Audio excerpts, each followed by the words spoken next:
शालिनी गुप्ता जी। राधा वल्लभ श्री हरिवंश। राधा वल्लभ श्री हरिवंश गुरुदेव, आपके चरणों में कोटि कोटि प्रणाम। महाराज जी, एक ज्ञान मार्ग का पथिक जो फिर प्रेम मार्ग की कृपा प्राप्त हुई हो, उस नए साधक को क्या महत्वपूर्ण निर्देश एवं जहां त्रुटियां संभावित है उनके निस्तारण संबंधित मार्गदर्शन? हमें लगता है ज्ञान मार्ग के साधक को जब प्रेम मार्ग में आने का भाव आएगा तो त्रुटियां तो रह नहीं जाएंगी, क्योंकि ज्ञान मार्ग से अज्ञान को तो पहले ही नाश हो चुका है। अगर वो ज्ञान मार्ग में चला नहीं, केवल छाप लगी, तो फिर वो ज्ञानी किस बात का। नहीं तो ज्ञान मार्ग से चला हुआ ही तो प्रेम को प्राप्त होता है। चाहे देखो, आत्मज्ञान होना एक अलग चीज है, आत्मरति होना एक अलग चीज है। उसी आत्मरति को कृष्ण रति बोल सकते हो, आप राम रति बोल सकते हो, आप शिव रति बोल सकते हो। आत्मस्वरूप भगवान है ना। तो जिसको ज्ञान प्राप्त हो गया, वहां त्रुटि शब्द कैसा है? जो ज्ञान से प्रेम की यात्रा कर रहा है वहां त्रुटि के तो कोई सवाल नहीं। जो अज्ञान से ज्ञान की यात्रा कर रहा है वहां त्रुटि का सवाल है। आप ज्ञान से प्रेम की यात्रा की बात कर रहे हैं तो मुझे समझ में नहीं आ रहा कि ज्ञान से प्रेम की यात्रा वाले में त्रुटि की तो गुंजाइश नहीं है। अज्ञान से ज्ञान की यात्रा की तरफ चलने में त्रुटि हो सकती है, क्योंकि अभी हम अज्ञान से युक्त हैं, ज्ञान प्राप्त करना चाहते हैं, तो पूर्वाभ्यास व हमसे त्रुटि। लेकिन जिसे ज्ञान प्राप्त हो गया है और ज्ञान से प्रेम की तरफ जा रहा है, वो तो बहुत ऊंचाई पर, वहां त्रुटियों का तो कोई स्पर्श ही नहीं है। नहीं स्वात्मा रामम विषय मृग तृष्णाम भ्रमयति। तो शायद आप अभी ज्ञान को समझ नहीं पाए, केवल क्लास में गई हैं और फिर वापस लौट गई, तो ऐसी बात हो सकती है। किसका प्रश्न है? तो आप क्या मतलब, आपका क्या उद्देश्य है इस प्रश्न का? उद्देश्य यह है कि मैंने कल ही जो है दीक्षा के लिए कहा था, तो अब मैं इस मार्ग पर बढ़ रही हूँ, तो नहीं तो आपको ज्ञान प्राप्त हो गया है क्या? आपने कहा ज्ञान मार्ग से। जैसे मैं जो हूँ, मैंने पहले भी यहाँ कहा था, मैं अष्टांग योग पद्धति से निराकार उसमें उपासक रही। कितनी देर पद्मासन बैठ लेते हैं? इसमें मूल तो यही है, या तो सिद्धासन लगे या पद्मासन लगे। भाई देखो, जब अष्टांग योग शब्द आता है तो फिर आसन प्राणायाम प्रत्याहार आदि की बहुत बड़ी आवश्यकता होती है। और निराकार परमात्मा तत्व की स्थिति के लिए पहले आकारों का त्याग होता है, आकारों के चिंतन का त्याग। हम यही कहते हैं कि पहले समझने की चेष्टा की जाए, तभी बात बनेगी। अब ऐसे निराकार उपासना को व्यक्त किया जाता है कि साकार का एकदम खंडन कर दिया जाता है, और साकार का खंडन होने के बाद आधार कोई है नहीं चिंतन का, वो भ्रष्ट पुरुष हो जाता है। निराकार की प्राप्ति बहुत कठिन है। देखो, हमारे गुरु साकार रूप में होते हैं, उनके वचन साकार रूप में होते हैं, हमारा प्रणिपातेन प्रश्नया साकार रूप में होता है, तो हम खंडन नहीं कर सकते। हम साकार में फंसे हैं, तो साकार से ही हम निराकार का अनुभव करते, क्योंकि हम सबका स्वरूप निराकार है, हमारा कोई रूप आकार नहीं है। हम जिस आकार को अपना माना है उसी में रमण कर रहे हैं, और अगर हम सब आकार छोड़ दें तो जो हमारा स्वरूप है वो आकार रहित ही है।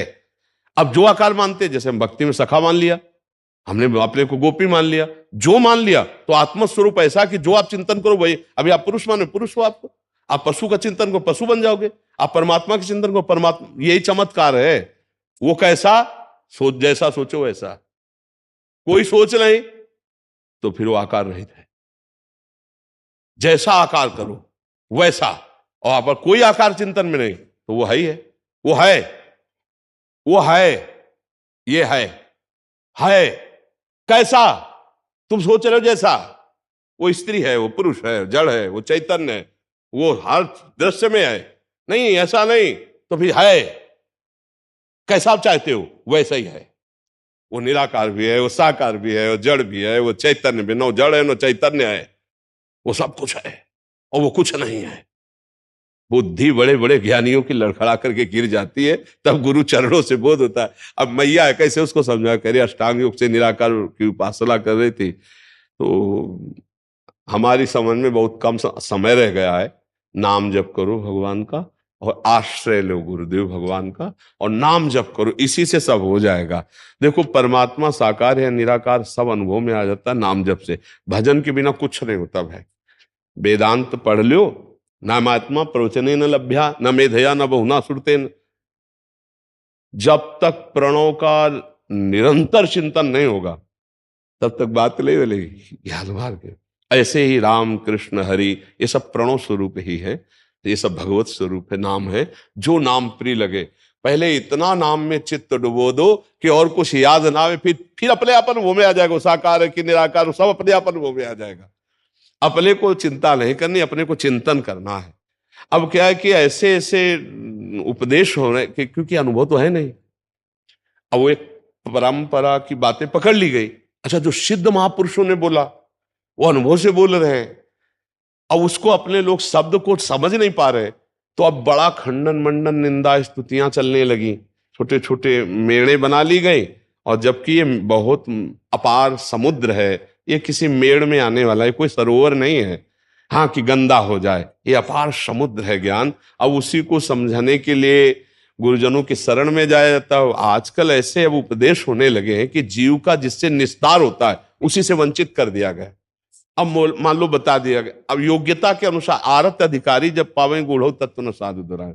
अब जहां से कल्याण होना है वो बातें कट गई है, अब वो स्थिति नहीं तो सच्ची मानिए वो है, बस हम आगे नहीं पीछे नहीं कुछ नहीं, वो है। अब यही जो जान ले तो बस सारी बात बन जाती है। भगवान की बड़ी कृपा हम ये मानते हैं कि विश्वनाथ जी की ऐसे ऐसे घुमा के लाए ना, तो इसलिए कहीं भी कोई मतलब प्रश्नवाचक चिन्ह नहीं रहता। भगवान विश्वनाथ बोध प्रदान करने वाले जगत गुरु हैं। तो बचपन से क्या नैष्ठिक ब्रह्मचर्य गायत्री अनुष्ठान महावाक्य ऐसे घुमा के लाए ना, तो अब जब इस तभी हम कहा ज्ञान से प्रेम की तरफ, तो फिर वो तो ऊंचाई वाली यात्रा, वहां त्रुटि का तो कोई सवाल ही नहीं रहता है।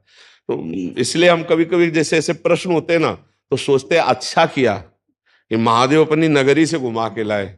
अगर हमको डायरेक्ट इसी मार्ग में ले आते तो उधर के प्रश्न को हम न समझ पाते।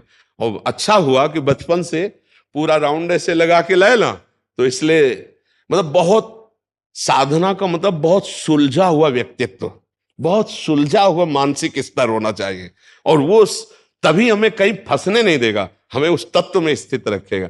अब अभी छोटी भी साधना नहीं हुई और बातें बड़ी बड़ी होती हैं तो उससे लाभ नहीं मिल पाता। हमें लगता है अगर बात ना की जाए, साधना की जाए, तो वो बात आ जाएगी जो आनी चाहिए बात।